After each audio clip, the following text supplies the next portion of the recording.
Hello students, how are you? I hope you all are well and staying at home. Today we will learn about conjunction.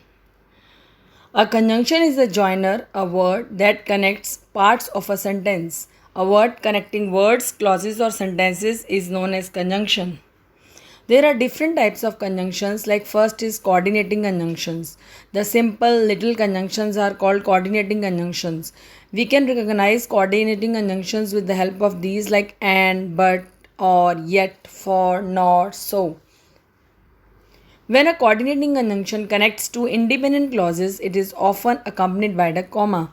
Like, for example, Renz wants to play for Yukon, but he has had trouble meeting the academic requirements. In this sentence, but is the conjunction. When the two independent clauses connected by a coordinating conjunction are nicely balanced or brief, many writers will omit the comma. For example, Vincent has a great jump shot, but he isn't quick on his feet. The comma is always correct when used to separate two independent clauses connected by a coordinating conjunction. Punctuation between two independent clauses for further help.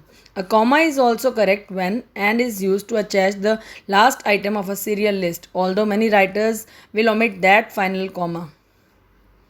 When a coordinating conjunction is used to connect all the elements in a series, a comma is not used. A comma is also used with but when expressing a contrast. For example, this is a useful rule but difficult to remember.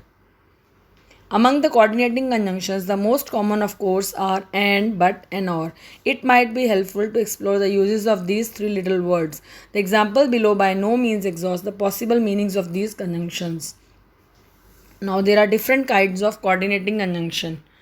First is and, to suggest that one idea is chronically sequential to another, to suggest that one idea is the result of another, and to suggest that one idea is in contrast to another.